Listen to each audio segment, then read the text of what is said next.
Hello, friends. We are interested in the geography of our views, so please like and write in the comments from which city are you watching us, and were there loud stories of betrayal in your city?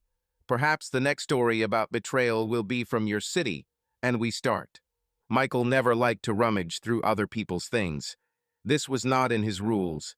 He was the kind of guy who would fix anything that was broken without asking any questions: a leaking faucet, a stalled car, a squeaking chair. He would sort it out. His hands were golden, but his curiosity, as he himself believed, left much to be desired. But that day something shifted. Maybe it was boredom, maybe it was fatigue after a shift at a construction site, or maybe it was just an accident that turned his life upside down. The day started as usual. Michael returned home around 5, brushing off the dust and dirt from his boots from the site where he and his crew were pouring the foundation for a new warehouse. He threw his keys on the nightstand by the entrance, pulled off his work jacket, and walked into the kitchen to pour himself some water.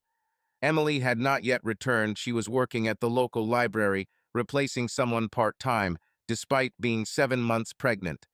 Her belly was already sticking out so much that she joked that the child would soon start opening doors on his own. Michael always laughed at this, imagining the little boy crawling out with a wrench in his hands, ready to help his father. He plopped down on the sofa, turning on the TV but not watching. Thoughts hovered somewhere far away about work, about how soon they would have to convert the guest room into a nursery, about the fact that Emily had looked somewhat distant lately. Nothing serious, just a little thing. She could fall silent in the middle of a conversation or stare out the window as if she was looking for something over the horizon. He chalked it up to hormones. Pregnancy, he told himself, changes women. Everything is fine. But that evening his gaze fell on the box. It sat on the coffee table, between a stack of old magazines and an empty coffee mug. Small, white, with a bright Ancestry logo on the side. Michael frowned. He didn't remember Emily ordering anything. Maybe a gift from someone. He reached for the box and turned it over in his hands.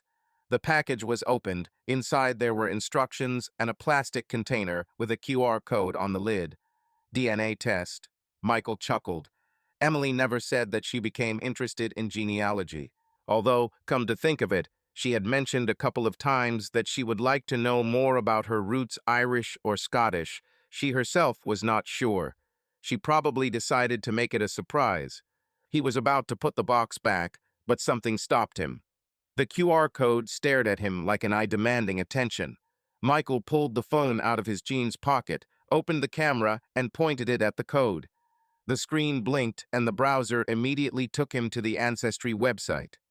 Log in to see results. A message popped up. He froze. Login and password. He had no idea what Emily could use. But then I remembered.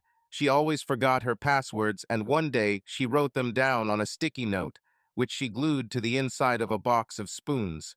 Michael chuckled. Emily was predictable, even when she was trying to be mysterious. He walked into the kitchen, opened a drawer, and found a sticker. Booklover 92 and password Library 2023. Typical Emily.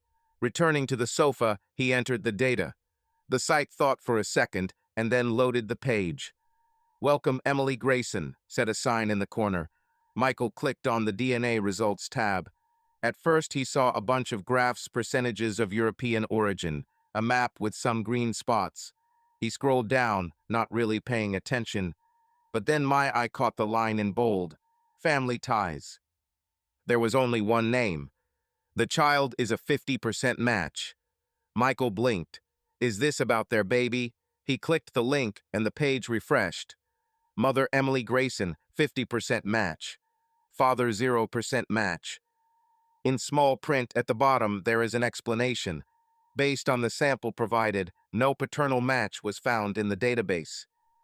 Michael stared at the screen. At first he thought it was a mistake. What the hell? He didn't donate his DNA. How do they know if the child is his or not? But then it dawned on him. Emily probably sent a sample of it. She could take his toothbrush or hair from his comb. He saw this in a TV series. She was checking him. I checked to see if it was his child, and the result was right in front of him. 0%. My heart began to pound somewhere in my throat. He placed the phone on the table, face down, and leaned back on the couch. The silence in the room became unbearable, only the faint hum of the refrigerator in the kitchen and the distant barking of the neighbor's dog. Michael ran his hand over his face, trying to collect his thoughts. This is not his child. For 7 months he rubbed her belly, listened to her sing lullabies, and bought tiny socks at Walmart. For 7 months he made plans, imagined how he would teach his son or daughter to hold a hammer. And now it's 0%. He got up and walked around the room. His legs carried him to the box on their own. He took it in his hands again and squeezed it so hard that the cardboard cracked. I wanted to throw her at the wall, break something, and scream. But instead, he carefully placed it back on the table and smoothed out the crumpled corner. Michael Grayson was not a man who lost control. He fixed things. He found solutions. And now he will find a solution for this. Emily was due back in an hour. He imagined her face a little tired, with a slight smile, how she would ask how his day was and start talking about some old man who fell asleep in the reading room. He could have met her with this box in her hands and demanded an explanation. I could scream until my voice breaks, but something inside told me, not now, not like that. Michael took a deep breath and exhaled. His face smoothed out, a faint smile touched his lips, the same one that he had honed over the years to appear calm, even on the worst days. He put the phone in his pocket, turned off the TV, and went to the kitchen. He opened the refrigerator, took out beer, but changed his mind and returned the bottle to its place. Instead, he poured water and drank it in one gulp, as if washing away the taste of what he had just learned. He won't make a scene. Not today. Emily wouldn't suspect anything. He was too good at pretending. But a fire had already been lit inside him, cold and sharp, like a blade. If this is not his child, then whose? Someone was in their life, in their home, in their bed. And Michael was going to find out. When the front door clicked, he was already sitting on the sofa with a magazine in his hands, as if nothing had happened. Emily walked in and dropped her bag on the floor, rubbing her lower back. "I'm tired as a dog," she said, smiling at him. "How is the day?" Michael looked up and nodded. "Fine. And you?" "Oh, don't ask." Mrs. Clancy again tried to take the book without a card, and then gave a whole lecture about how libraries should be free. She laughed, taking off her coat. "Have you eaten?" "Not yet. I was waiting for you." She walked towards him, leaned over, and kissed his forehead. Michael felt her hair touch his cheek, and for a second everything was as before. But only for a second. He watched her walk into the kitchen, her hand habitually resting on her stomach, and thought of only one thing. Whose child is this? He didn't know how long it would take to find the truth. Maybe days, maybe weeks. But he will find this bastard. And then he will decide what to do next. Michael woke up before the alarm clock. The pre-dawn grayness still hung outside the window, and the faint light of a lantern from the street made its way through the curtains. He lay on his back, looking at the ceiling, while Emily snored quietly next to him. Her hand, heavy with sleep, lay on his chest, and he felt the warmth of her fingers through the old t-shirt. This used to calm him down. Now every breath she took seemed to him to be part of a performance that he had not yet unraveled. He carefully removed her hand, trying not to wake her, and slipped out from under the blanket. His feet touched the cold floor, and he froze for a second, listening. Silence. Only the faint creaking of the house and the distant hum of a car somewhere on the highway. Michael pulled on his jeans, went into the bathroom, and splashed water on his face. The mirror reflected him unshaven, with dark circles under his eyes, but with the same calm smile that he had rehearsed yesterday. It will come in handy today. The kitchen smelled of coffee even before he turned on the coffee maker. Emily liked to have everything ready in the morning: toast, eggs, coffee with caramel syrup, which she discovered a couple of months ago. Michael took out a frying pan, cracked a couple of eggs, and threw the bread into the toaster. Everything is automatic. The arms moved on their own, but the head was somewhere far away. 0% pounded in my temples. He clenched his jaw, but immediately relaxed his face when he heard footsteps. Wow, are you up already? Emily's voice was sleepy, but warm. She appeared in the door wearing a stretched-out Lakeview 5K Run t-shirt and a belly that seemed to have grown even bigger overnight. I decided to pamper you, Michael said, turning to her with a smile. He nodded towards the frying pan. The eggs are almost ready. Sit down. She shuffled over to the table, rubbing her eyes. You're a saint, you know? Yesterday I couldn't sleep half the night. This little guy was kicking me like a football player. He'll be an athlete, Michael said, placing a plate in front of her. He watched her smile and picked up her fork and thought, you don't even know that I know. But he said out loud, coffee with syrup. Yes, please. You are my savior. He poured coffee, added syrup, and stirred. Everything is as usual. Emily reached for the toast, buttered it, took a bite, and moaned with pleasure. Lord, how delicious. Do you even realize how lucky I am to have you? Michael sat down opposite him, holding his mug. Understand. He took a sip, looking at her over the edge. She looked fine, tired, a little disheveled, but happy. No hints of lies, no shaking hands or shifting eyes. If he hadn't seen that test, he would never have suspected. She was good. Too good. Are you going to construction today? She asked, taking another bite. Yeah, the new warehouse is almost finished. Today, we will install partitions. And you? To the library, as usual. Mrs. Clancy promised to bring me some of her pie, so maybe I'll come back with some loot. She giggled, rubbing her stomach. This guy is already demanding sweets. Michael nodded, smiling. The main thing is don't eat it all yourself. Leave me a piece. I promise not to promise anything, she winked. He looked at her and felt something shrinking inside. She was sitting here, eating his food, joking with him, and somewhere there was another guy. The one whose child she was carrying. Someone who might be thinking about her right now. Michael squeezed his mug a little tighter, but his voice remained level. Are you late today? No, I'll be back by 5. Maybe we can order pizza. I don't feel like cooking. Great idea, he said. Pepperoni or Hawaiian? Hawaiian, of course. Pineapples are life. Whatever you say, boss. She laughed, and for a second everything was as before. Like in the days when they first got married, they rented a tiny apartment in the center of Littleton and argued whether the pineapple was worth ruining the pizza. But now her every laugh sounded like an echo from another life. Michael finished his coffee and stood up to put away the dishes. I'm off, he said, putting on his jacket. Call me if anything happens. Necessarily. Good luck on the construction site. He nodded, took the keys, and left. The cold March air hit his face, but he didn't even wince. Getting into his old Ford, he started the engine and drove out of the yard, glancing at the house. Emily stood at the window, waving at him. He waved back, smiling the same rehearsed smile. The day at the construction site passed slowly. Michael drove nails, carried boards, joked with the guys from the brigade, but it was all in a fog. Joe, his partner, tapped him on the shoulder during a break. You're kind of quiet today, Grayson. Is everything okay? Yeah, I just didn't get enough sleep, Michael lied, taking a bite of his sandwich. Emily tossed and turned all night. Oh, brother, pregnant women are a test. My Lizzie, when she was waiting for the second one, generally slept sitting up. She said it makes it easier to breathe. Yeah, something like that, Michael nodded, looking somewhere to the side. Soon you will be a dad. Ready? Michael froze with a sandwich in his hands. Is he ready? Just yesterday, he would have said yes without hesitation. And now, he swallowed the lump in his throat and squeezed out.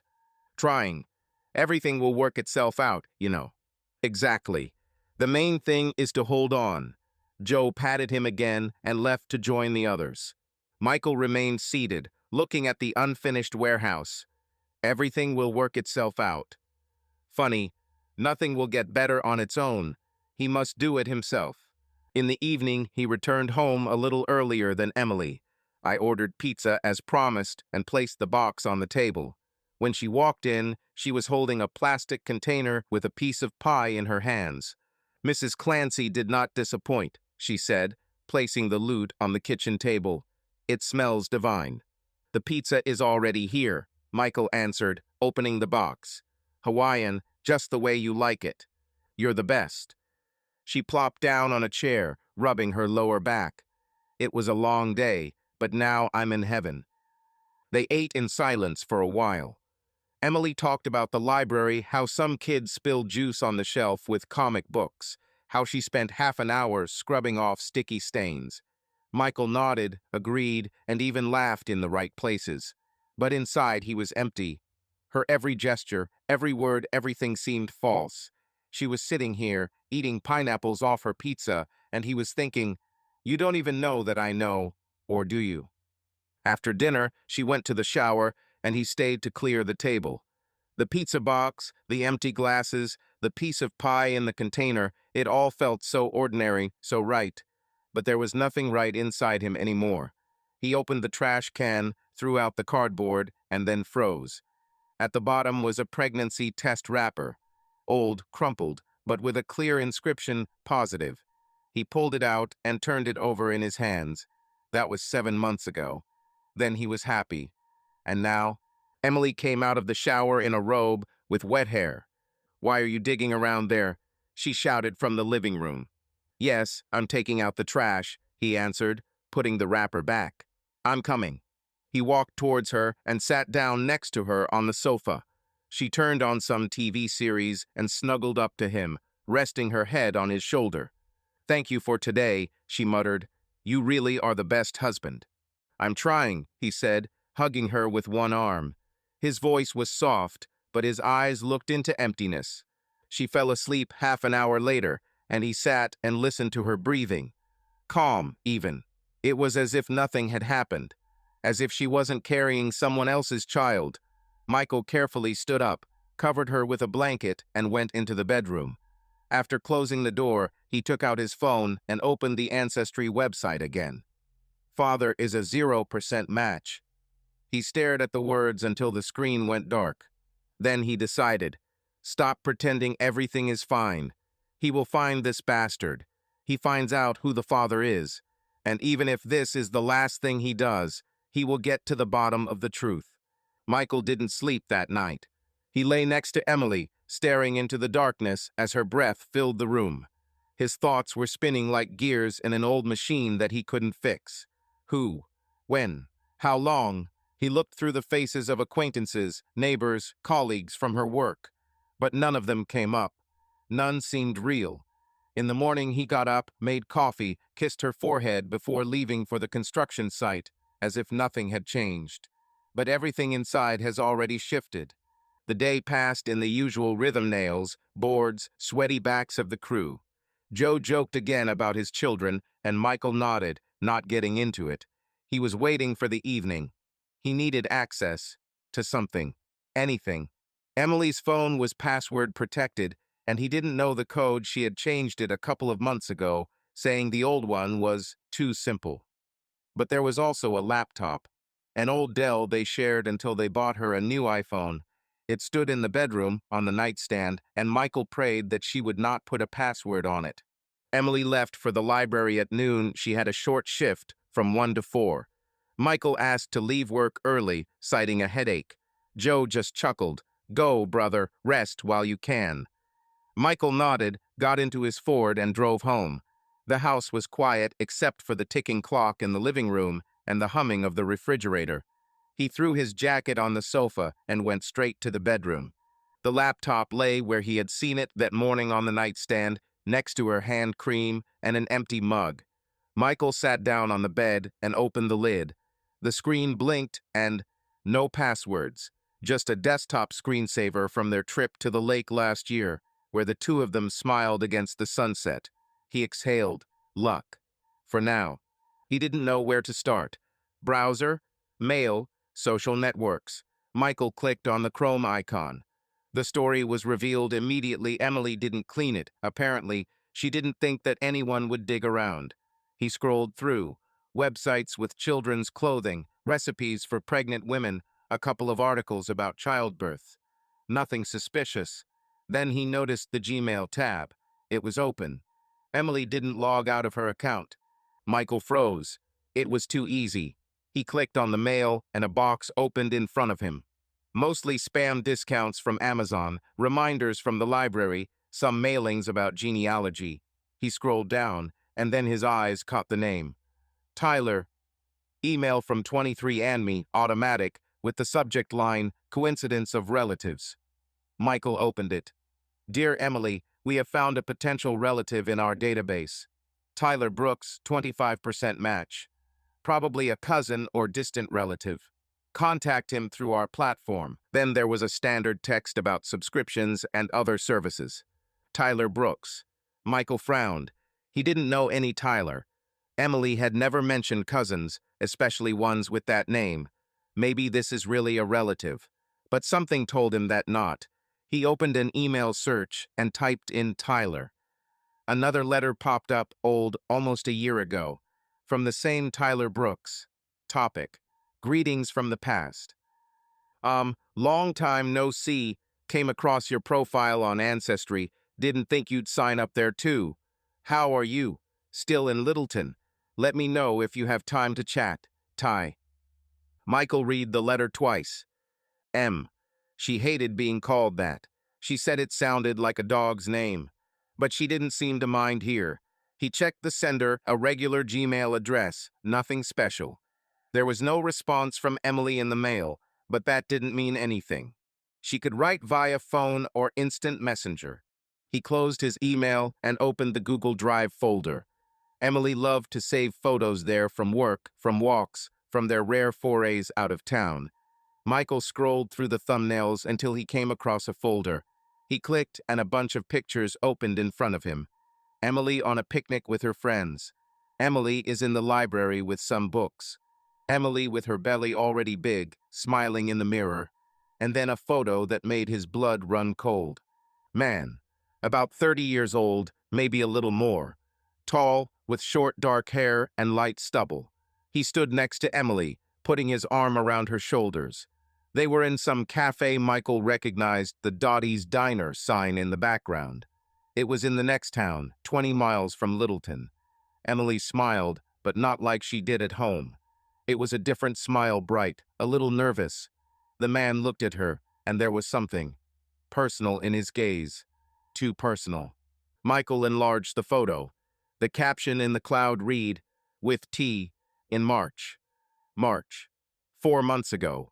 He did the math in his head. Emily was in her 3rd month. He remembered that day she said that she went to her friend Melissa for some kind of bachelorette party.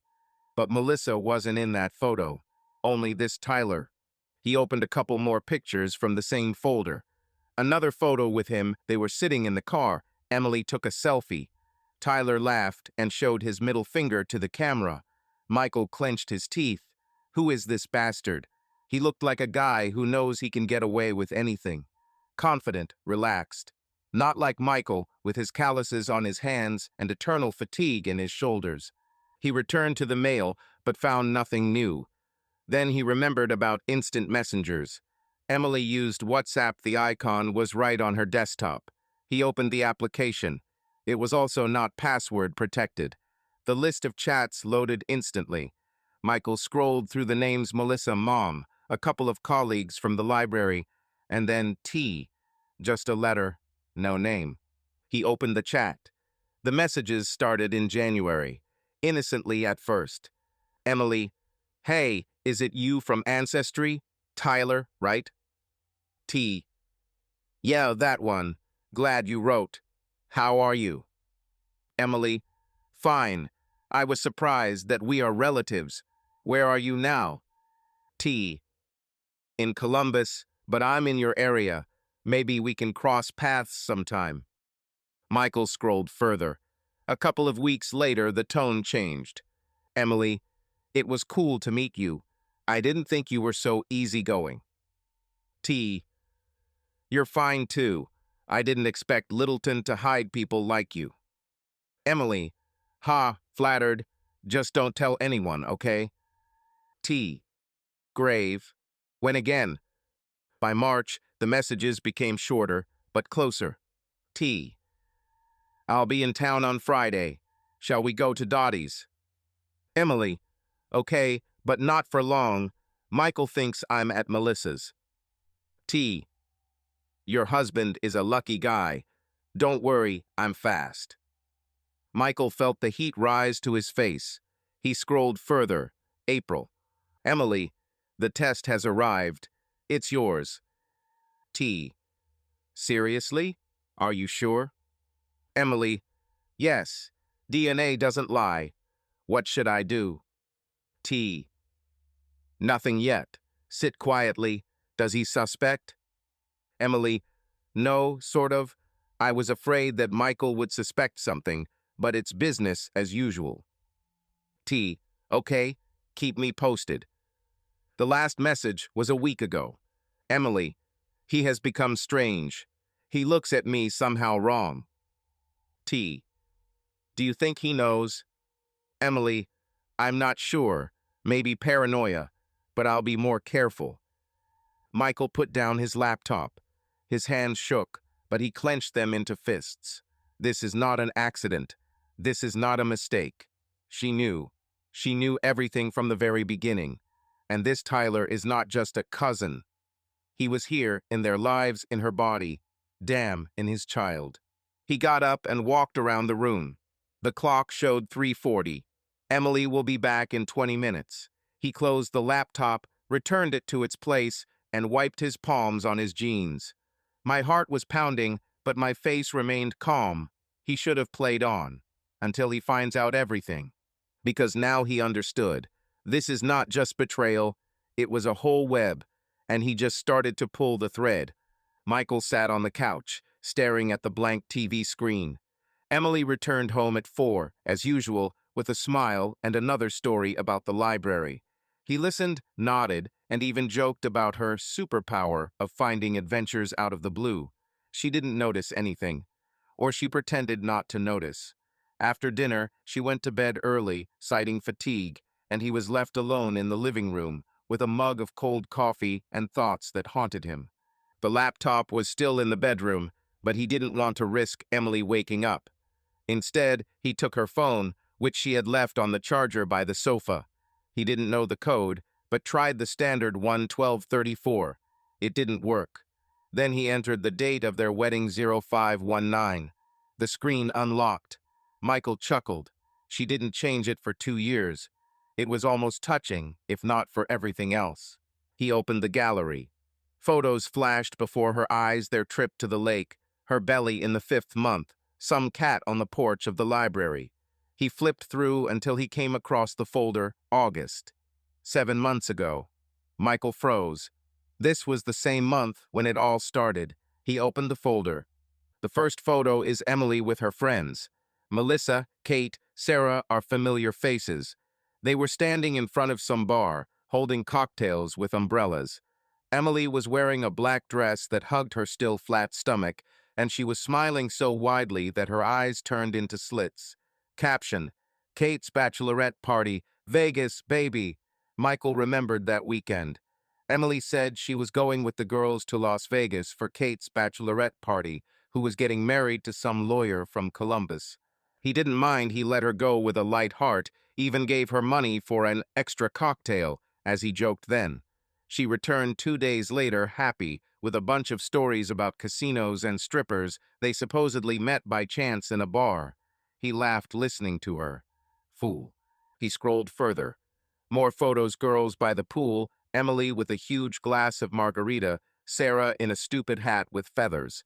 And then a photo that made him stop. Emily danced. Not with friends. With a man. Tall, dark hair, stubble. Tyler. The same Tyler from the photo at Dottie's diner.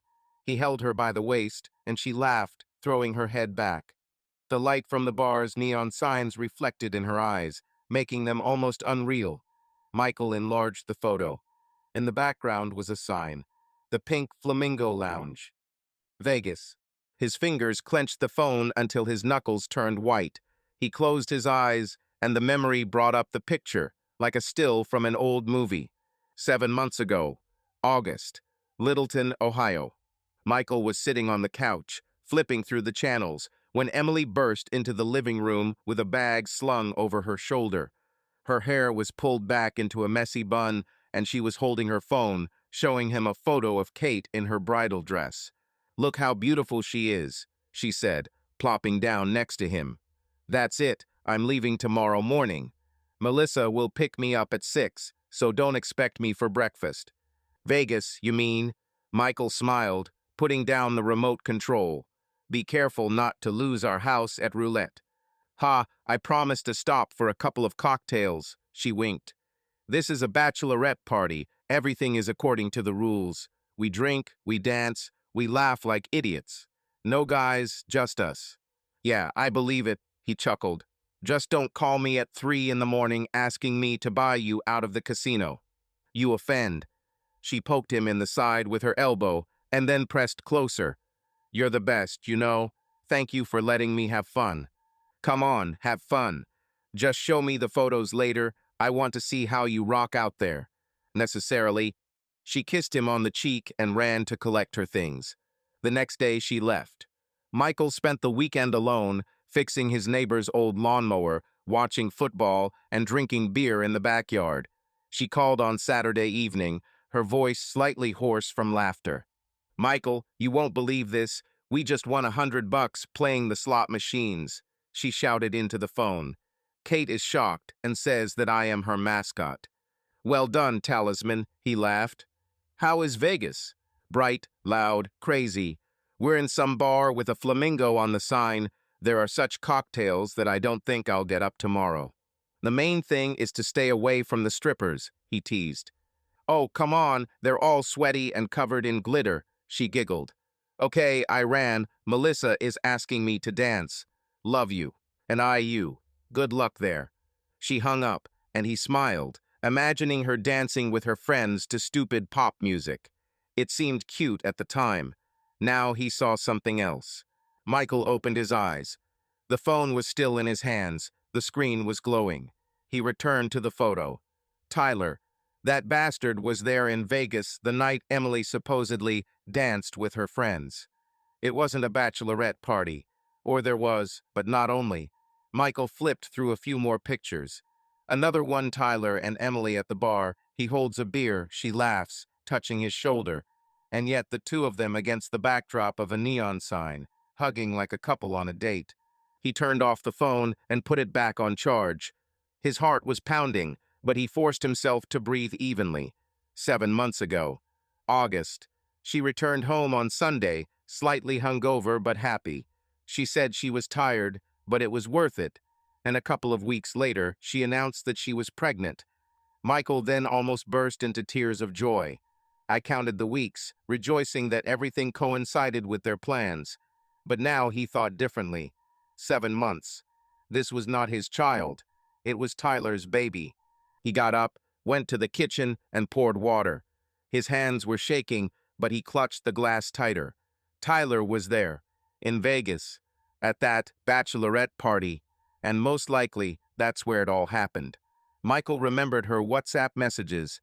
"The test has arrived. It's yours. This is not an accident. This is not a mistake. Tyler is the father." He finished his water and put the glass in the sink. Tomorrow he'll start looking for Tyler Brooks. But today he just stood in the dark of the kitchen, looking out the window, and thought about only one thing: how well she was pretending all this time. Michael didn't hesitate. In the morning, he got up earlier than usual, made coffee, kissed Emily on the forehead as if everything was in order, and left for the construction site. But a plan was already spinning in my head. Tyler Brooks. The name sounded familiar, but he couldn't remember where it came from. Maybe you heard it briefly from Emily once, or did you see it somewhere in the town? Littleton was small, everyone here knew each other, at least through friends. He had to find him. During the lunch break, while Joe and the other guys were smoking by the trailer, Michael sat off to the side with his phone. I opened Instagram, and Emily often sat there, liking her friends' photos and posting her own. He searched for Tyler Brooks. Several profiles popped up, but one immediately caught my attention. At Tyler_Brooks88. The avatar is a guy with dark hair, stubble, wearing dark glasses, standing by a motorcycle. Michael clicked. The profile was open, no locks. Littleton, Ohio. The caption below the name read, I love beer, bikes, and good company. 342 subscribers, 87 followings. Michael scrolled down. The first thing that caught my eye was a photo of Tyler with a beer in his hand, against the backdrop of a sunset. Caption, Friday in Littleton is the best there is. The date is 2 weeks ago. Michael clenched his teeth. This bastard lived here, right under our noses. He scrolled further. Tyler is fishing with some guy. Tyler at the fire with company. Tyler at the bar, a familiar bar, the Rusty Nail, in the center of town. Michael knew this place. Everyone from truckers to local bikers gathered there. He stopped at one of the photos. Tyler with a guitar, sitting on the porch of the house. Michael enlarged the photo.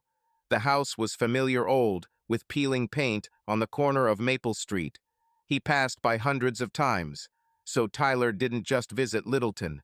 He lived here, and apparently for a long time. Michael returned to Tyler's subscriptions. Among them was at Emily_Grayson92 Emily's account. He clicked on her profile. Everything is as usual: belly photos, coffee with syrup, sunsets. Nothing suspicious. But now he knew that she was following Tyler, and he follows her. He returned to Tyler's profile and clicked the following. But not from your account at Michael_G87 would be too obvious. Instead, he quickly created a new one. At Ohio_Handyman. No photo, no description. Anonymously. Tyler shouldn't have suspected anything. He already has a lot of random subscribers. The request went away, and a minute later a notification arrived. Tyler Brooks has accepted your subscription. Michael exhaled. He was inside. He scrolled further through the feed, carefully looking at each photo. Tyler loved to post his life: bars, motorcycles, friends. But Emily was not in these pictures, at least not the new ones. Michael went down to the summer posts, July, June, and then August. His finger hovered over the screen. Photo, Tyler and Emily. They stood at the bar, hugging. She is in the same black dress from the bachelorette party. He is in a leather jacket, with a grin on his face. Behind them is a neon sign that reads, The Pink Flamingo Lounge. Michael enlarged the photo. Date under photo, August 17th. Exactly 7 months ago. He did the math in his head. The 7th month of pregnancy had begun a week ago. Everything was coming together. My heart beat faster. He looked at them, at her smile, at his hand on her shoulder. This wasn't just a photo from a party. It was a moment. The very moment when his life went downhill, and he didn't even know it. The caption under the photo read, Vegas with the best company. A night I won't forget. Michael squeezed the phone until the screen blinked. He opened the comments. A few likes from random people, a couple of emoticons, and one comment from at Emily_Grayson92. Epic night, with a heart. Michael felt the heat rise to his face. Epic night, yeah. He closed the app and put the phone in his pocket. Joe shouted from the other end of the court. Grayson, are you going to work, or are you going to be stuck on your phone all day? I'm coming, Michael muttered, getting up. But another plan was already spinning in my head. Tyler Brooks, Littleton. A former classmate of Emily's, he remembered her once mentioning someone named Tyler from school who was always getting into trouble. It was him. And now Michael knew where to look for him. There was only one photo left, stuck in his memory. Emily and Tyler hugging in Vegas, 7 months ago. And the child he considered his own. Tyler was there. Tyler was a father. The morning at the Grayson house began as always. Michael woke up at 6, turned on the coffee maker, and made some toast. Emily came down half an hour later, rubbing her eyes and smiling at him from the kitchen threshold. Her hair was disheveled, her belly was poking out from under her t-shirt, and she looked just as cozy as he remembered her all these years. She came up and hugged him from behind, pressing her cheek against his back. You smell like coffee and toast, she muttered. The best smell in the world. Michael turned, putting on a smile. I'm trying for you. Sit down, everything will be fine now. She plopped down at the table, rubbing her lower back. This little guy was kicking for half the night yesterday. I think he already wants to go outside. Be patient for a couple more months, he said, placing a plate in front of her. Then he'll kick us both. Emily laughed and took a bite of toast. You are right. We should enjoy the silence while it lasts. He nodded and sat down opposite him with a mug of coffee. I watched her eat, how she smiled at him between bites, how she habitually stroked her belly. Everything was perfect. Too perfect. She played her role flawlessly, a loving wife, a future mother, a woman who is happy in her own little world. But Michael no longer believed a single word she said. Her every movement, every glance now seemed to him to be part of the performance. He knew the truth, and she knew that he knew nothing. Bye. Are you going to construction today?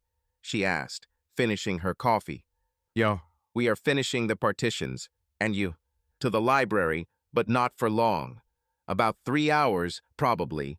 Then maybe I'll go to the store. I need to buy something for dinner. Let me come in, he suggested. You shouldn't carry heavy things. She looked at him and smiled softer. You care too much about me, Michael. I can handle it. I want you to take care of yourself, he said, looking into her eyes. His voice was smooth, warm, but inside everything was seething. Take care of yourself for Tyler, he added mentally. Okay, I persuaded you, she gave up. Then buy chicken and potatoes. Let's do something simple. Agreed. He stood up, put away the dishes, and kissed the top of her head before leaving. She waved to him from the window as he got into the car. Michael waved back, started the engine, and drove away. But there was no longer room in my head for her smiles. He only saw photos from Vegas. Tyler, 7 months ago, and a child who is not his. At a construction site, he was like an automatic machine. Hammered nails, carried boards, answered Joe's questions with short yes and no. At lunchtime, he was alone with his phone again and opened Tyler's Instagram. Nothing new, just a story with a motorcycle and the caption, "Mourning for the bike." Michael switched to Emily's WhatsApp. He remembered her password from the laptop and could now check messages whenever he wanted. Last chat with T was 3 days ago. Emily, everything is quiet. He doesn't notice anything. T, great. You're great.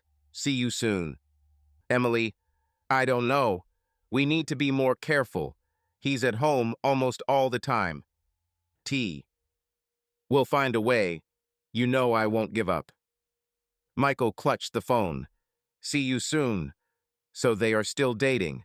Right here in Littleton, under his nose. He scrolled through the chat above, but nothing concrete, just hints, short phrases, dates of meetings. Tyler was careful, or Emily was making him be careful, but Michael was smarter. He will find evidence. After work, he stopped by the store as promised. I bought chicken, potatoes, and a couple of cans of beer for myself. At home, Emily was already waiting, sitting on the sofa with a book, legs crossed. My hero has returned, she said, putting the book down. What are we having for dinner? Chicken with potatoes, as ordered, he answered, putting the package on the table. I'll fry it now. Let's go together, she suggested, getting up. I'll cut it, you fry it. It's coming. They stood at the stove as before. She cut potatoes, and he heated the frying pan. Emily chatted about the library, about some kid who spilled juice again, about a new book that a colleague recommended to her. Michael chimed in, joked, even laughed when she dropped a piece of potato on the floor and cursed. Damn, I'm so clumsy. Everything looked like a normal evening. But for him it was war. Her every gesture, every word, he looked for cracks in her mask. There weren't any. She was perfect. Dinner went smoothly. They ate, watched some TV series, then she fell asleep on his shoulder. Michael covered her with a blanket, turned off the TV, and went into the bedroom. But don't sleep. He opened his laptop, not hers. Googled, Tyler Brooks, Littleton, Ohio. Nothing specific, just old posts from the local school website from 2008. Tyler was on Emily's list of classmates, so she didn't lie about long time no see. But that didn't explain Vegas, didn't explain the child. He opened Facebook. I found Tyler quickly, same guy, same motorcycle. The profile has been partially closed, but old posts are still visible. Michael flipped through. Graduation photo Tyler and Emily hugging each other, still teenagers, laughing at the camera. Caption, best chemistry partner. So they were close, closer than she said. He returned to Tyler's Instagram, scrolled to August. The Vegas photo was still there with Emily. Michael stared at him until the screen went black. He knew enough. But this was not enough. He needed facts, dates, places, evidence he could throw in her face, or him. The next day, he asked to leave work an hour early, told Joe that he needed to see a doctor. Instead, I drove into downtown Littleton, to a nondescript office on the second floor above a pharmacy. The sign read, Private Investigator Richard Kane, confidentiality guaranteed. Michael found it through Google at night. The reviews were good, the prices were tolerable. He knocked and entered. At the table sat a man of about 50, balding, wearing a wrinkled shirt. He looked up from his laptop. How can I help? Michael sat down opposite him and put his hands on his knees. I need to follow the man. And maybe two. Kane nodded and pulled out a notepad. Names, addresses, you name it. And what do you want to achieve? Tyler Brooks. Lives in Littleton, somewhere on Maple Street. And my wife, Emily Grayson. I want to know where they are. Together or not. Kane narrowed his eyes. Wife, that is. Do you suspect something? I don't suspect it anymore. I know, Michael said quietly. I need proof. Evidence is my job. Term? Budget? A week or two. I'll pay whatever you say. Kane wrote something down on his notepad and nodded. Fine. I'll start tomorrow. Leave your phone number. I'll send you reports. Michael dictated the number and stood up. Just be quiet. She shouldn't know. I've been in business for 20 years, Guy. Nobody will know. Michael left the office and went down the stairs. It was cold outside, and the wind blew debris along the sidewalk. He got into the car, started the engine, but didn't drive. He just sat there, staring into space. He dug deeper, and soon he will know everything. Tyler, Emily, their little double life. And then he will decide what to do next. It's been a week since Michael hired Richard Kane. For 7 days he lived as if on autopilot. He got up, cooked breakfast, smiled at Emily, went to the construction site, drove in nails, and returned home. Every evening she greeted him with the same warm smile, told him about the library, stroked his belly, and joked about how the child was already dancing inside. Michael nodded, played along, even hugged her before bed. But inside he was empty, a cold, calculating emptiness that waited for one thing: the truth. Kane called late Wednesday afternoon. Michael was just sitting in his Ford in the parking lot at home, having just returned from work. The phone vibrated in his pocket, and he answered without looking at the screen. Grayson, he said briefly. This is Kane. There's something for you. Can you come over? Michael froze. The heart beat once, twice, but the voice remained even. When? Right now, if you want. The office is open. I'm on my way. He hung up and started the engine. Emily was at home. He saw the light in the living room when he drove up. She was probably sitting with a book or watching a TV series. He could come in and say that he was on his way to get some beer or that he forgot something at a construction site. But he didn't. I just drove out of the yard and drove into the center of Littleton. Kane's office looked the same: dim light, the smell of old coffee, stacks of papers on the table. The detective was sitting at his laptop, but when he saw Michael, he pushed him aside and nodded towards the chair. Sit down. Show you or tell you? Michael sat down, clasping his hands. Show. Kane pulled a folder out of his desk drawer and opened it. The first thing that caught my eye were the photographs. Black and white, slightly grainy but clear. Emily and Tyler. They were standing outside the Red Roof Inn, 10 miles outside Littleton on Route 62. She was wearing the coat he'd bought her last winter, a scarf around her neck. Tyler is wearing the same leather jacket as in the photos from Vegas. His hand lay on her lower back, and she looked at him, tilting her head slightly. The date in the corner of the photo, March 25th, 2025. 6 days ago. Michael took the photo and turned it over in his hands. "This is all? Take your time," Kane said, pushing more pictures. Here they come into the room. 214th, second floor. Time 14:37. But they come out. 16:19. An hour and a half. The next photo is of them in Tyler's car, an old Dodge, parked at the motel. Emily was sitting in the passenger seat. He leaned towards her, almost touching her face with his lips. Michael clenched his jaw, but said nothing. Kane silently pushed another stack. "This is not a one-time meeting, Grayson. I've been following them all week. The motel is their place. They meet there 2 or 3 times a week, usually during the day. She says that she is going to the library or to the store. He is coming from the city. Everything is clearly organized." Michael flipped through the pictures. Another meeting March 21st, same motel, different room. Emily in jeans and a sweater, Tyler with a cigarette in his hand. They hug at the entrance. Also March 28th, parking at Dottie's Diner. She gets out of his car, he holds her hand. Her belly was already visible, but that didn't seem to bother him. "It's all a photo," Kane said, leaning back in his chair. "But there is something else. Correspondence." He pulled out the printouts. Screenshots from WhatsApp, the same chats that Michael saw before, but updated. Kane apparently found a way to get them, maybe through her phone, maybe through Tyler. Michael began to read. Emily, "Tomorrow I can at 2. Motel?" Tyler, "Yes, I'll be there. I'll book a room. Didn't he notice anything?" Emily, "No, everything is as usual. She said I was going to the doctor." Tyler, "Good girl. I can't wait." Emily, "Today was close. He asked why I was in the store for so long." Tyler, "What did you say?" Emily, "That there was a line. I kind of believed it." Tyler, "Be careful. He's not stupid." Emily, "I know, but I can handle it." Emily, "You were right. He's acting strange. He looks at me like he knows." Tyler, "Do you think it's time to leave?" Emily, "No, it's too early.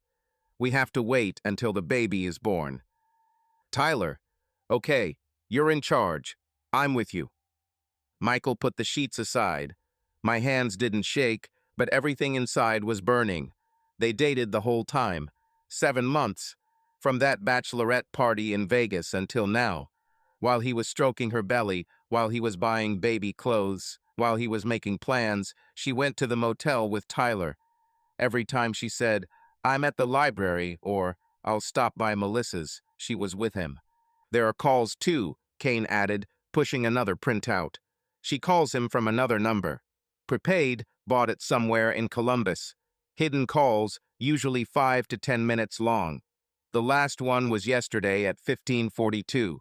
I can't record the conversation, but I can tell where she was. Walmart parking. I was sitting in the car." Michael nodded. He remembered yesterday Emily returned home with bags and said that she bought diapers at a discount. He also praised her for her savings. Now he saw something else. She was sitting in the car, talking to Tyler while he was waiting for her at home. "This is all?" he asked, his voice low and almost emotionless. Kane shrugged. "For now, yes. I can dig further if you want. Addresses, accounts, connections. Tell me what you need." Michael looked at the photographs, at the printouts. Emily and Tyler at the motel. Emily and Tyler are in the car. Emily and Tyler are planning something after the baby is born. His child. No, not him. Their child. "That's enough for now," he said, collecting the papers in a folder. "How much do I owe?" $500 a week. If we continue, we'll discuss it some more." Michael took the cash out of his wallet and placed it on the table. "Thank you." "Good luck, Grayson," Kane said as he was already walking towards the door. "Whatever you're up to, keep your head cool." Michael didn't answer. He went outside and got into the car. The folder lay on the passenger seat like a ticking bomb. He started the engine, but did not go home. I just sat looking at the lights of Littleton and thought. She dated Tyler the entire term. 7 months of lies. 7 months of motels, calls, correspondence, and he still didn't know what to do with it. But he knew one thing for sure: this was just the beginning. Michael didn't sleep most of the night after his meeting with Kane. A folder of photographs and printouts lay on the kitchen table like a Pandora's box that he had opened and now couldn't close. He looked at the pictures: Emily and Tyler at the motel, their hands, their smiles, their lies. Each frame was like a hammer hitting a nail that he himself had been hammering into his life for the last 7 months. But now he had the hammer in his hands, and he was going to use it differently. In the morning, he prepared breakfast: scrambled eggs, toast, coffee with caramel syrup, just the way she liked it. Emily came down, yawning, wearing an old t-shirt that no longer covered her belly. She smiled at him and reached for the toast. "You're kind of thoughtful today," she said, taking a bite. "Did something happen?" "I just wanted to pamper you," he answered, looking into her eyes. His voice was soft, almost affectionate, but inside he was already making a plan. "You're going to be a mother soon. We need to support you." She giggled and patted him on the shoulder. "You're the best, Michael. Is it true?" He nodded, smiling the same rehearsed smile he had been wearing for the past few days. "The best," he repeated to himself. "The best fool who fed her while she ran to Tyler. But this will end soon." After she went to the library, Michael took the day off. Joe called and said he had a cold. Then he got in the car and drove to Columbus, the nearest large city where he could find a lawyer who didn't know him or Emily or their little life in Littleton.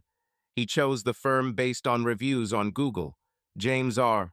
Turner, Family Law and Divorce. The office was in an old brick building, with a sign slightly faded from the sun. Turner turned out to be a short man of about 50, with thick gray hair and sharp eyes. He sat at a table littered with folders and drank coffee from a paper cup. Michael came in, sat down opposite him, and put his hands on his knees. "How can I help?" Turner asked, putting down his glass. Michael exhaled. "I need a divorce, and I want her to be left with nothing." Turner narrowed his eyes and nodded. "Fine. Let's figure it out. Missouri State, right?" "Yes. Littleton, Franklin County." "Great. Let's start with the basics." Turner pulled out a notepad and took a pen. "Missouri is a no-fault state, which means you don't have to prove infidelity or anything else to get a divorce. Suffice it to say that the marriage is hopelessly broken. But if you want to leave her without everything: no alimony, no property, we need to dig deeper. Tell me what you have." Michael told everything. About a child who is not his. About the DNA test from Ancestry, which he found by accident. About Tyler, about the motel, about the photographs from the detective. He spoke calmly, as if he was retelling someone else's story, but his fingers clenched into fists. Turner listened and took notes. When Michael finished, the lawyer leaned back in his chair. "Fine. Here's how it works in Missouri. The first is paternity. If a child is born in marriage, the law assumes that you are the father. This is called the presumption of paternity. But it can be refuted. You have a DNA test, that's a plus. We can file a petition in court to formally challenge paternity. If the court finds that you are not the biological father, you will be relieved of your child support obligations. But this must be done quickly, before birth or immediately after." Michael nodded. "What about her? With alimony for her?" "It's more complicated," Turner said.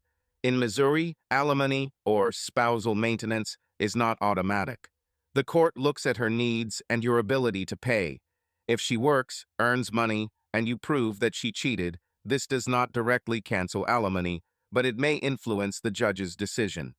Even better if you can prove that she lives with this Tyler guy or gets money from him.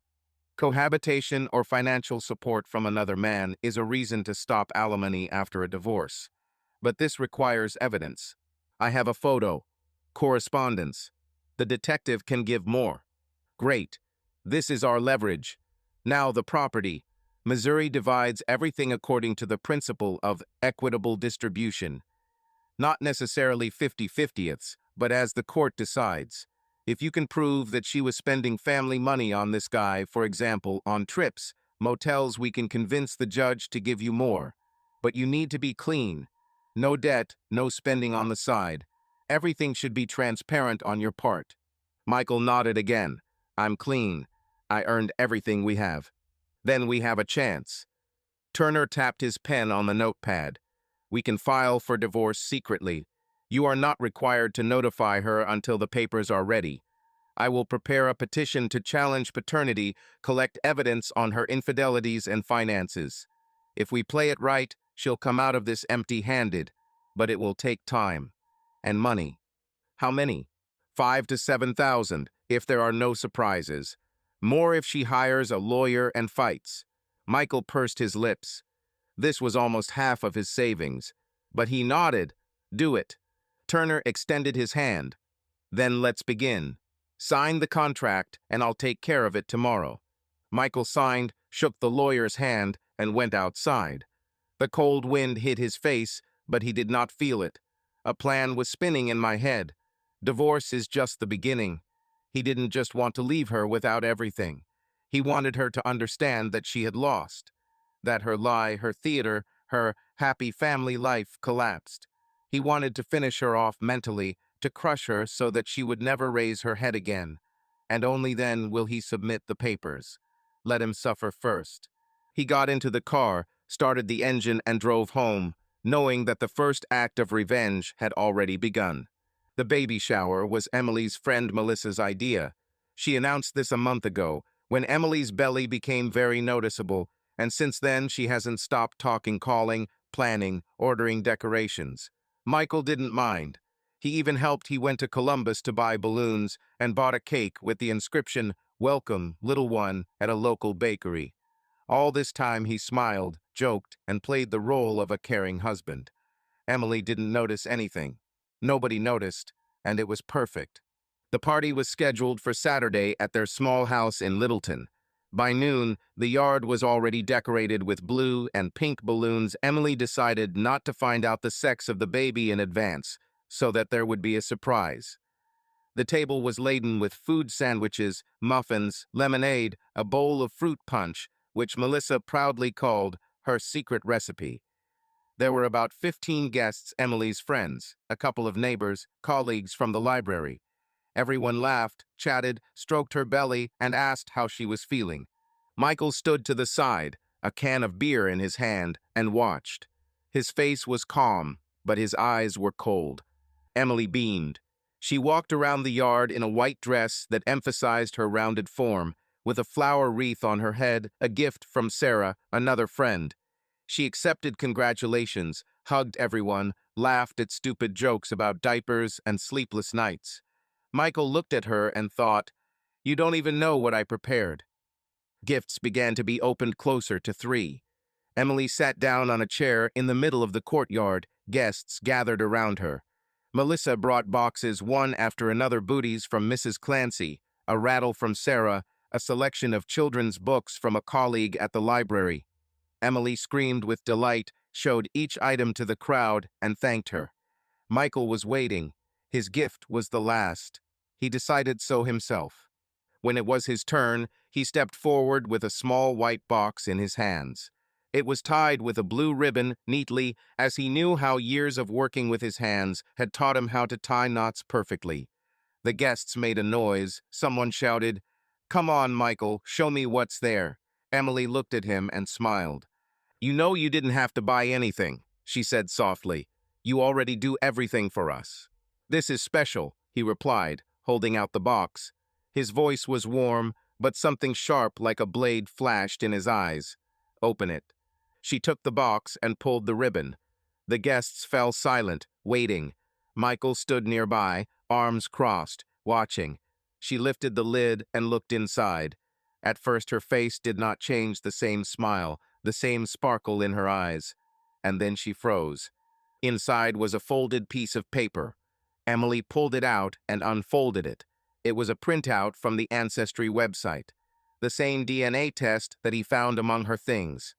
"Father is a 0% match," in bold. Michael added his own red pen. He circled 0% and wrote at the top, "Not mine." Nothing more. Only this piece of paper, small but heavy, like a concrete slab. Emily looked up at him. Her eyes widened, her lips trembled. The smile disappeared, replaced by something between fear and disbelief. Michael looked at her without taking his eyes off. His face remained calm, almost kind, but inside he felt the first blow hit its target. "What's there, Em?"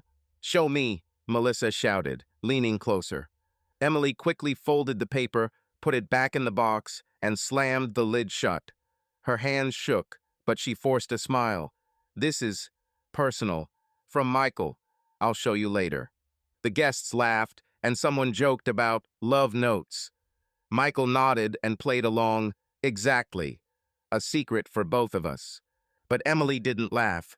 She sat clutching the box in her lap and stared into space. Her face turned pale and her breathing became uneven. Michael saw how she was trying to pull herself together, how she was clinging to the remains of her mask. He stepped back, took the beer from the table, and took a sip. Everything continued around us: music, conversations, the clinking of glasses. Everyone was happy. Everyone except her. Melissa turned on some kind of game, guessed the child's name. The guests began shouting variations. "Jack," "Sophia," "Lucas." Emily sat silently, nodding when asked, but her gaze was blank. Michael watched. He saw how she clutched the box, how her fingers turned white with tension. He knew what she was thinking now. He knows. He knows everything. And that was just the beginning. Half an hour later, she got up, muttered something about needing to drink water, and went into the house. May plus Michael walked up to her as she returned from the kitchen, holding the glass in his trembling hand. "Are you okay?" he asked loudly so that everyone could hear. "You look pale." "Yes, I'm just tired," she squeezed out, trying to smile. "I'll go lie down." The guests began to make noise, started talking about pregnant fatigue, and began to gather. Michael helped clear the table, said goodbye to everyone, and joked as usual. But his gaze kept returning to Emily. She sat on the sofa, still clutching the box, and looked at the floor. Her breathing became sharp and short. She raised her head and met his eyes. And then her face distorted. She swayed, grabbed the armrest, almost falling to the floor. "Emily," Melissa shouted, rushing towards her. Michael took a step forward, but stopped. She didn't fall. She just sat there, breathing heavily, pale as chalk. The guests surrounded her and began to fuss, and he stood and watched. The first blow was struck, and that was just the beginning. The party ended at 5. The guests left, taking with them the remains of the cake and empty promises to come back again. The yard was empty, the balloons were blown away by the wind, and crumpled napkins and plastic glasses remained on the table. Michael cleaned everything up in silence, put the trash in a black bag, and wiped the table. Emily sat in the living room, still pale, with the box on her lap.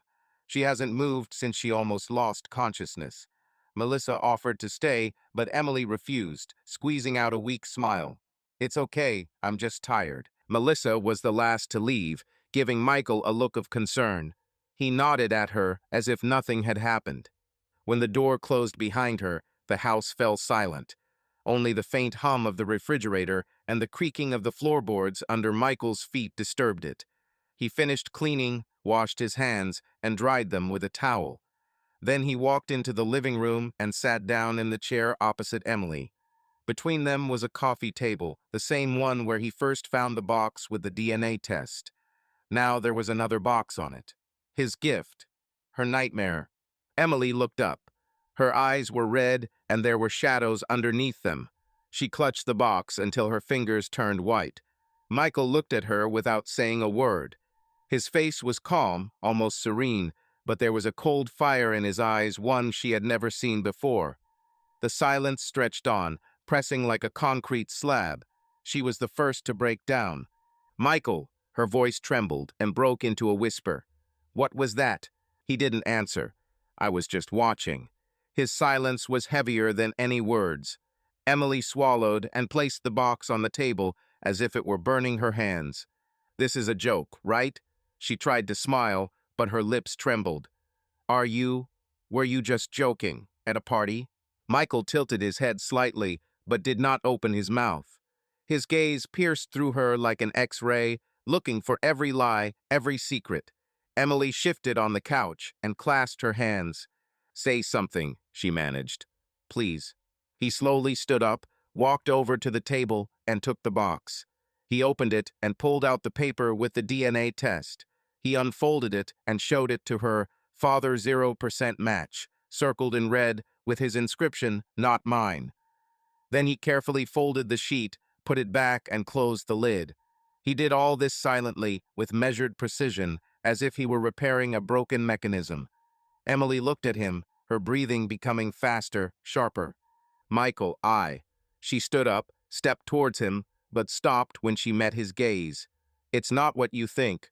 I can explain." He finally spoke. The voice was quiet, almost a whisper, but every word fell like a stone into water. "I know everything."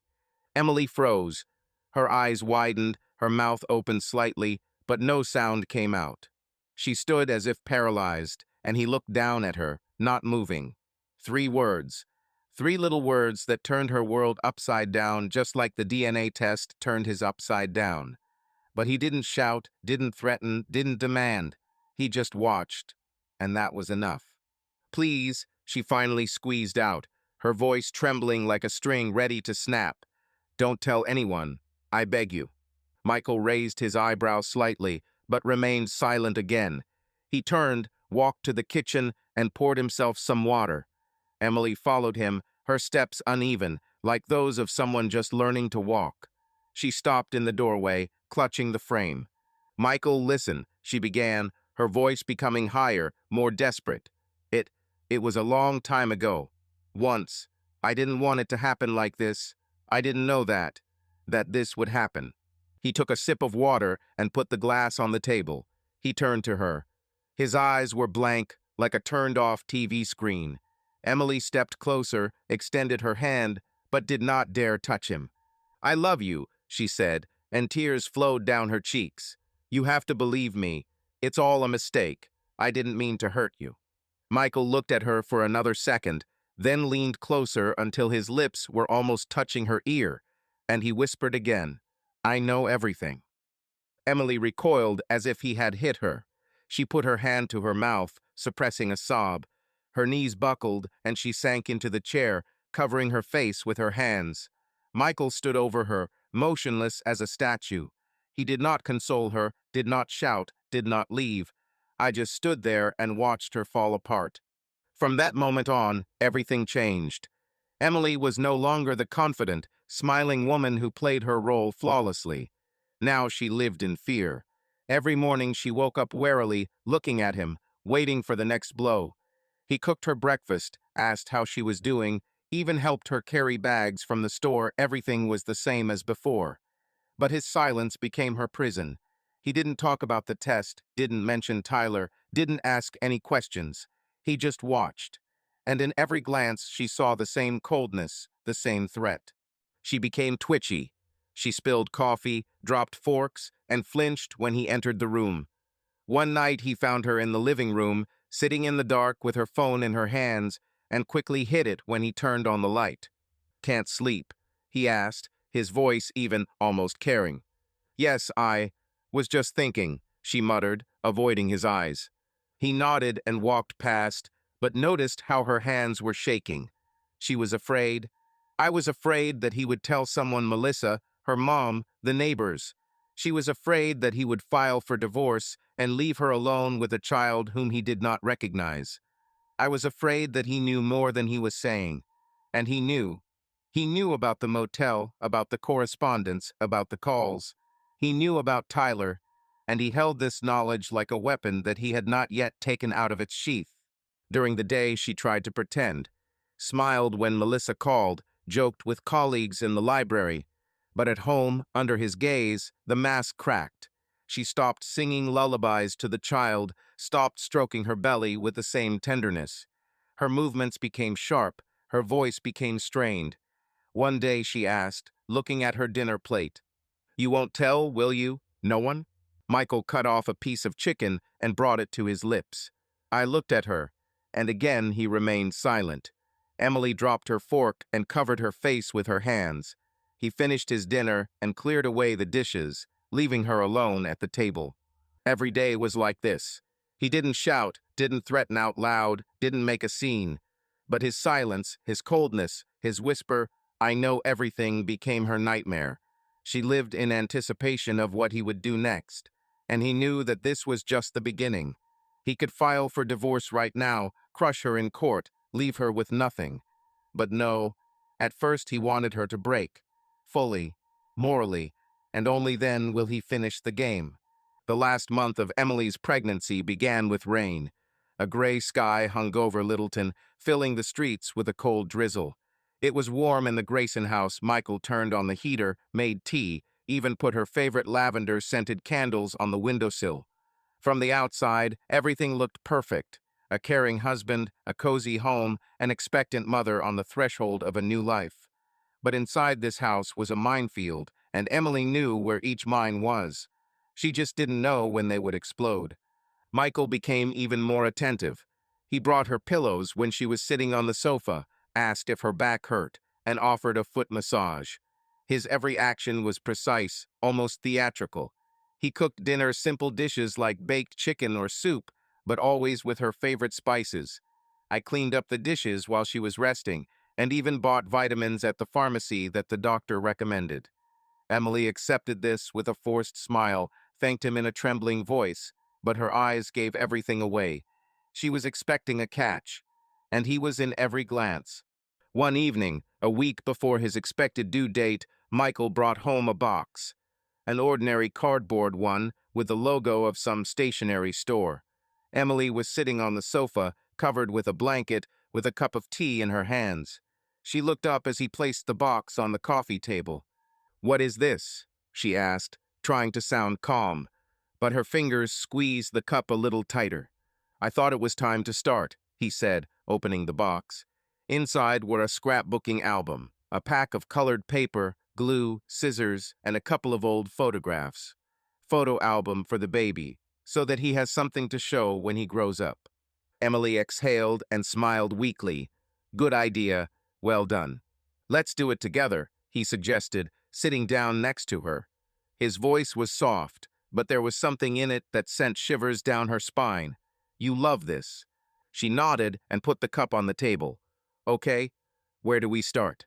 Michael pulled out the album and opened the first page. "I think that's it for us," with how it all began. He took out an old photo, their wedding, 5 years ago.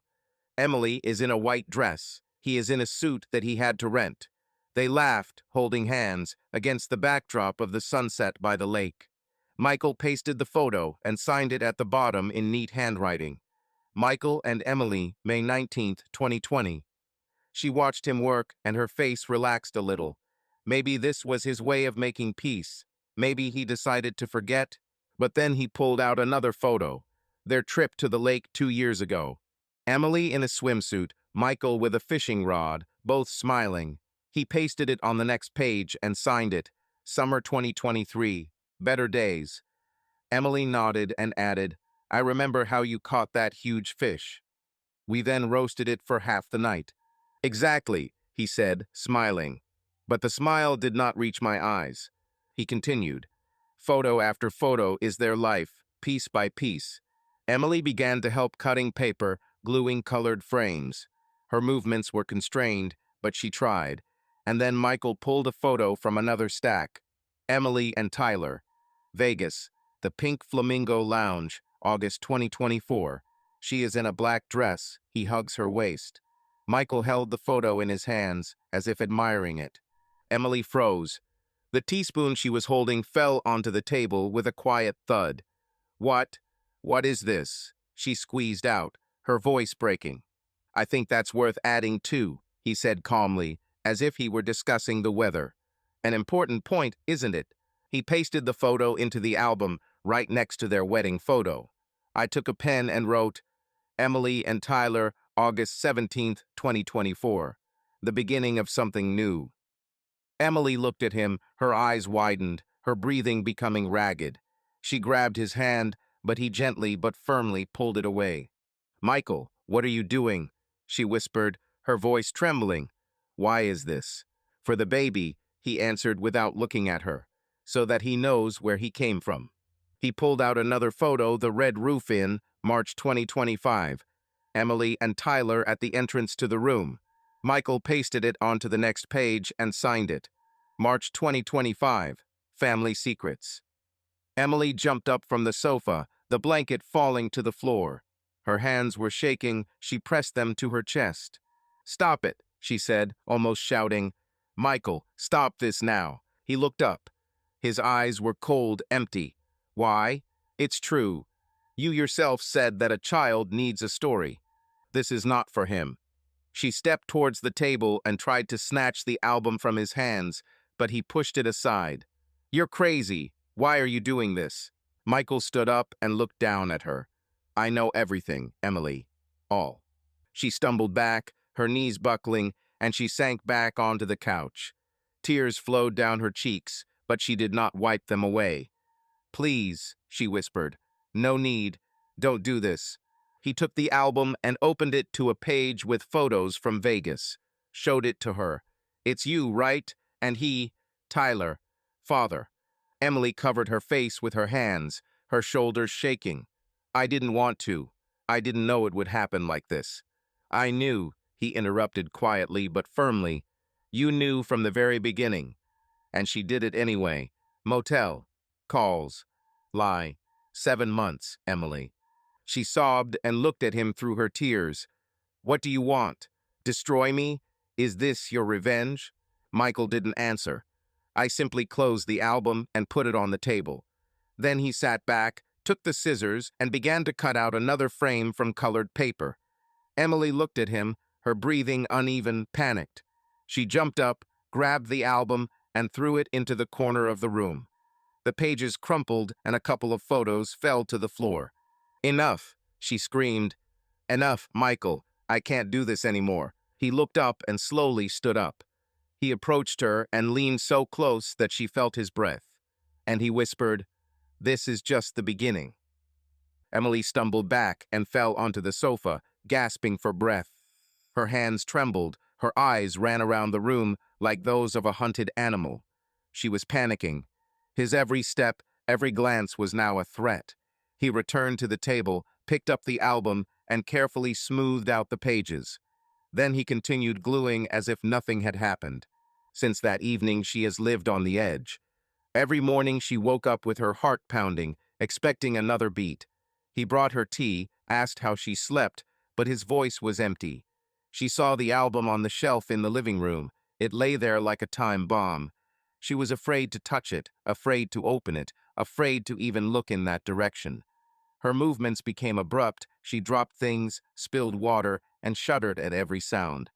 At night she lay awake, listening to him, even breathing next to her, and wondered what he would do tomorrow. And Michael waited. He knew she would break, and he was ready to push her to the edge. The birth began at night, with the wind howling outside the window. The rain lashed the windows and drummed on the roof, drowning out everything except the tense silence in the house. Emily woke up around 2 o'clock, sitting up abruptly in bed. Her breathing was heavy, her hands pressed to her stomach. Michael opened his eyes and looked at her in the darkness. He didn't sleep, he just lay there, listening to her restless tossing and turning for the last few hours. "Michael," she breathed, her voice shaking. "It seems it has begun." He nodded, stood up, and turned on the lamp. Her face was pale, her eyes sparkled with fear and pain. She clutched the sheet as the first contraction passed through her like an electric shock. Michael looked at her for a second, then said calmly, "Get ready. Let's go." Emily tried to get up, but her legs gave way. He came up, supported her by the elbow, and helped her to the closet. She clung to him, her fingers digging into his arm, but he did not react. His movements were mechanical. He handed her his coat, took the bag that she had packed in advance for the hospital, and opened the door. The atmosphere in the house was thick as fog, a mixture of her panic and his cold detachment. She breathed quickly, briefly, glancing at him, but he did not look back. He just silently led her to the car. The journey to the hospital took 20 minutes. Rain poured down the windshield wipers squealed, and Emily groaned in the passenger seat, clutching her stomach. Michael was silent, holding the steering wheel, looking straight ahead. His face was stony, without a trace of emotion. She turned to him and breathed out through her teeth. "Michael, say something, please." He glanced at her briefly, but remained silent. Her eyes filled with tears, but she turned away, biting her lips. The car pulled into the hospital parking lot, and he helped her out, holding her arm. Her legs were shaking, her coat was wet, but he did not quicken his pace. He just led her to the door like a robot. In the emergency room, they were met by a nurse, a plump woman with a tired face. She quickly processed Emily and sat her in a wheelchair. Michael stood nearby, hands in his pockets, while the nurse asked questions. "Contractions every how many minutes?" she asked. 5 minutes, Emily managed, wincing in pain. "First child?" "Yes." "Is father here?" The nurse nodded at Michael. Emily froze. Her gaze darted to him, but he answered for her, in a voice as even as the horizon line. "Here." The nurse nodded, not noticing anything, and took Emily to the maternity ward. Michael followed, holding the bag. The corridor smelled of antiseptic, the lamps hummed, and somewhere in the distance a baby was crying. Emily was transferred to the ward, laid on the bed, and connected to the monitors. The doctor, a young guy with dark circles under his eyes, came in half an hour later and checked her condition.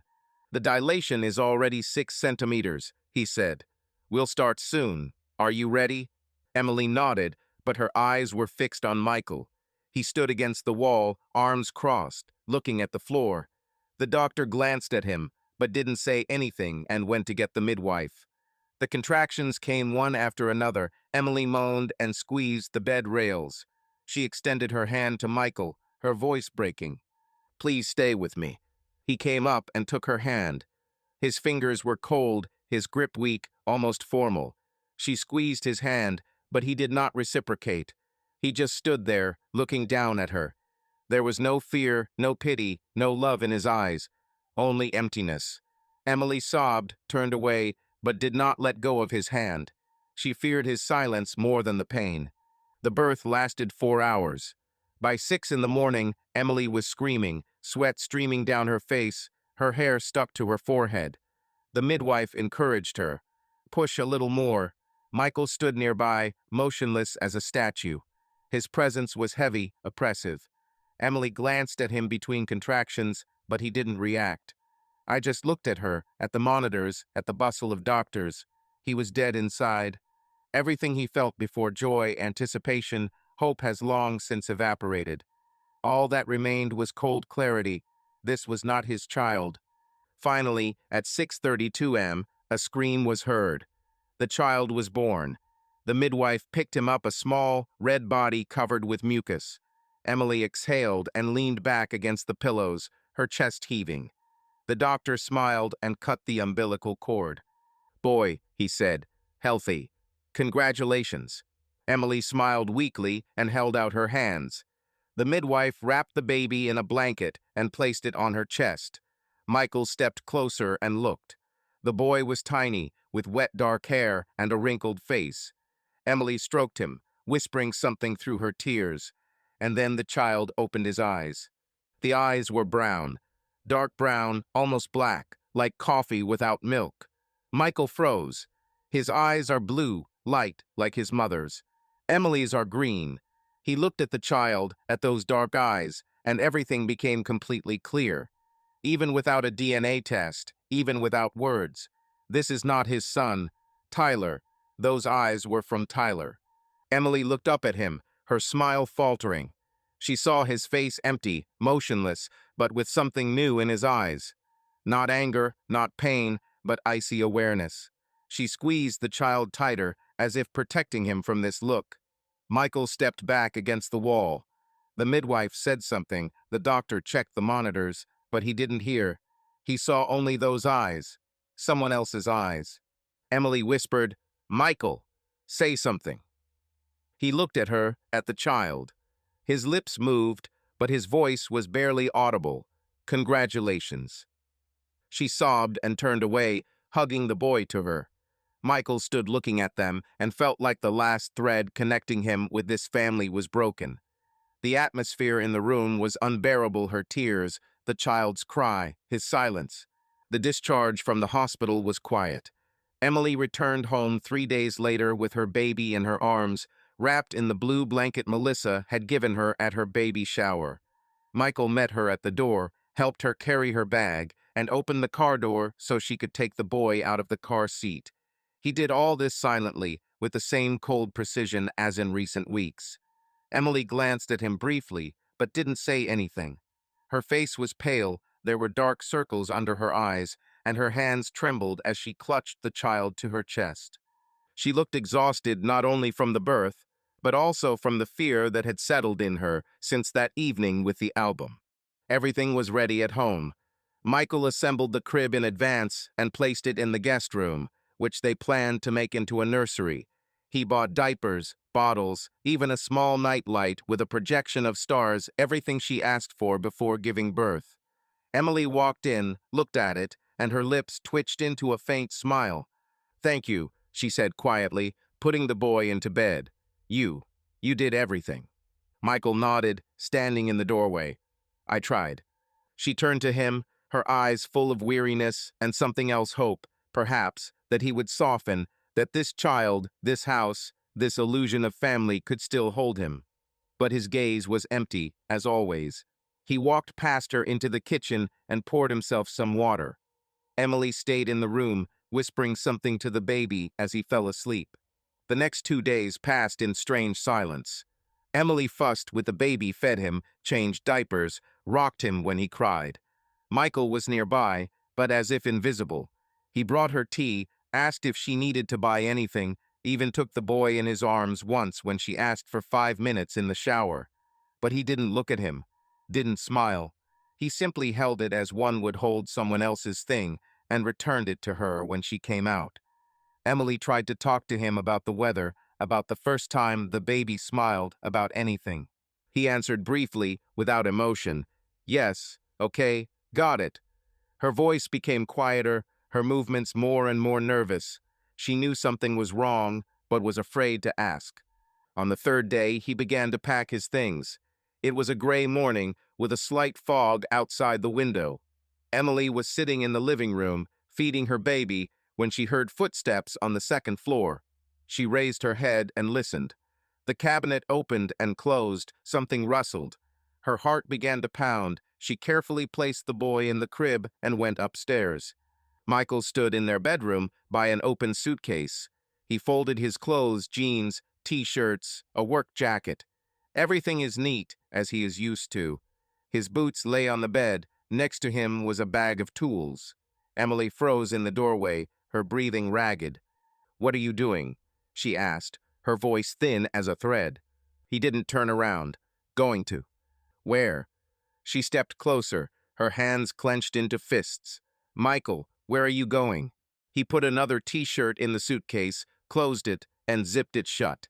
Then he finally looked at her. "I'm leaving." Emily swayed and grabbed the doorframe. "What do you mean, I'm leaving? You can't just up and leave.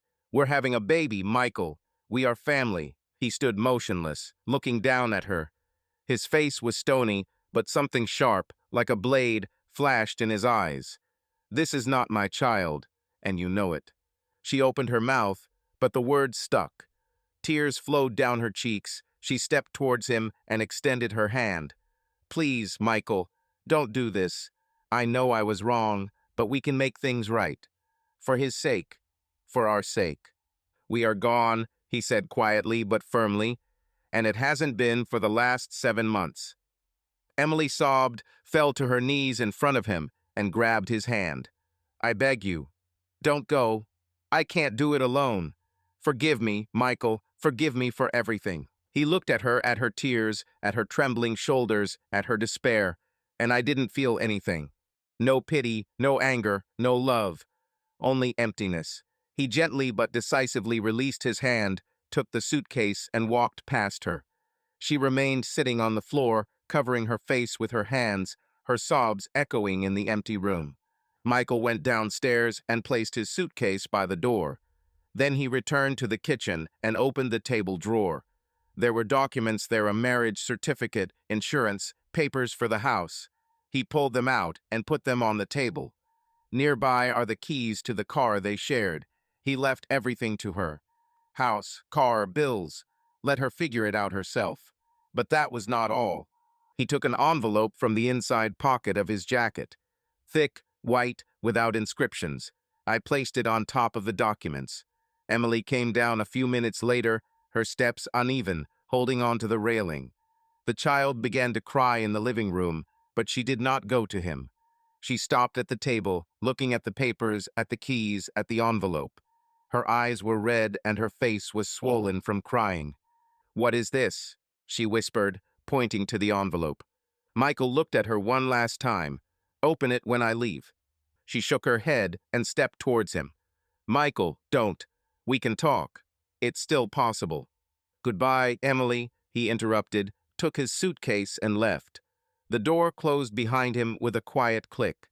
She stood looking at the door until the sound of his footsteps died away.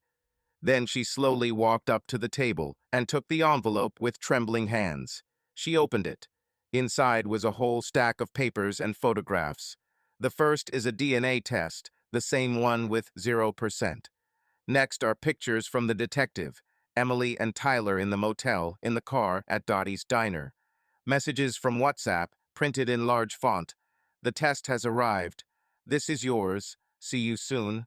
And the last paper is a petition to challenge paternity, signed by lawyer James Turner.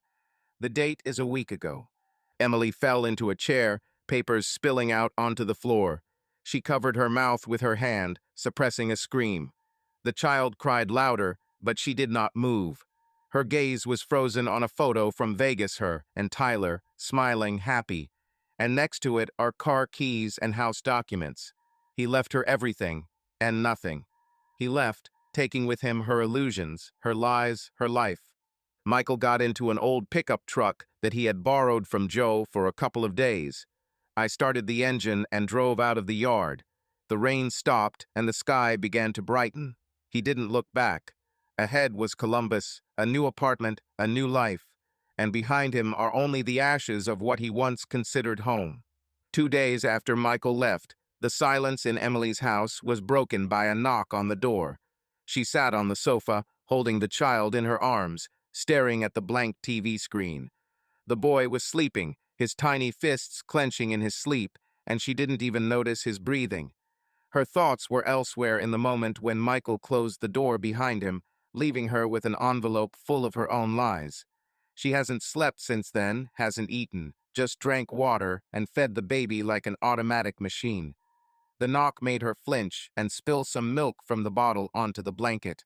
Emily stood up and walked slowly to the door, hugging the boy to her chest. A man in a gray coat stood on the threshold with a tired face and a folder in his hands. He handed her an envelope official with the seal of the Franklin County Court. "Emily Grayson?" he asked, his voice dry as autumn leaves. "Yes," she managed, her throat dry. "You have a summons. Sign here." He handed her a pen and a piece of paper. She signed with a trembling hand and took the envelope.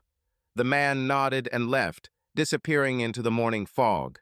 Emily closed the door and returned to the sofa. Her fingers shook as she opened the envelope. There were papers inside thick, with black letters that made her dizzy. She started reading. The first page is a petition for divorce. Michael James Grayson versus Emily Rose Grayson. Reason: hopeless breakdown of marriage. Next is a requirement for the division of property taking into account equitable distribution, but with a note: defendant Emily Grayson used family funds for personal needs not related to the interests of the family. Emily swallowed and turned the page. The second is a petition to challenge paternity. Michael Grayson is not the biological father of the child. Attached is the result of a DNA test confirming the lack of relationship. She knew about this document, she saw it in the envelope he left. But now it was official, with a seal of the court. This meant that he was abandoning the child. Fully. No alimony, no rights, no responsibilities. The third page hit harder. Claim for moral damages. Michael Grayson seeks compensation for emotional distress caused by Emily Grayson's continued deception, including infidelity and concealment of the child's true paternity. Amount: $50,000. Emily gasped, the papers falling from her hands onto the floor. 50,000. She didn't have that kind of money. Everything they had was in a joint account, but he seemed to have already transferred his share somewhere else. She was left with a house, a car, and a child, and a debt she couldn't pay off. She raised her head and looked at the child. He was still sleeping, unaware that his world was already collapsing. Emily stood up and walked around the room, her steps uneven, like those of a drunk. She grabbed the phone and dialed Melissa's number, but hung up without waiting for an answer. Who could she call? Mom? Colleagues? Everyone will soon find out. Court papers are no secret. Rumors spread faster than the wind in Littleton. By evening, rumors reached the neighbors. Mrs. Clancy, the old lady from their street, called first. Her voice trembled with curiosity disguised as concern. "Emily, honey, I heard that Michael left. This is true. And something about the trial?" Emily managed to say, "It's okay, Mrs. Clancy. Just a misunderstanding. Oh, honey, if you need anything, tell me. We're going through everything here." She hung up, but an hour later Sarah called, then a colleague from the library. By the next morning, the whole town was buzzing. Emily saw the neighbor across the street whispering to the postman, and the guy from the store looking at her with pity when she bought milk. Her mom called in tears. "How could you, Emily? What have you done?" She didn't know what to answer. Shame, fear, and despair squeezed her throat like a noose. She was sitting at home, closing the curtains and turning off the phone. The child was crying, but she barely heard him. Her life was falling apart, and everyone around her knew why. Tyler didn't call. She tried to call him, but the number was disconnected. He disappeared, leaving her alone with this nightmare. And Michael was already far away at that time. He rented a small apartment in Columbus, in a quiet area near the river. One room, a kitchen, an old sofa, nothing extra. His pickup truck was parked at the entrance. His suitcase lay in the corner, not yet unpacked. He got a new job, construction, as always, only now in a brigade, where no one knew his past. Joe called a couple of times, asking how things were going, but Michael answered briefly, "Fine, starting over again." In the morning, he went out onto the balcony with a mug of coffee and looked at the river. The sky was clear. The sun was rising above the horizon. For the first time in months, he felt light. No games, no pretense.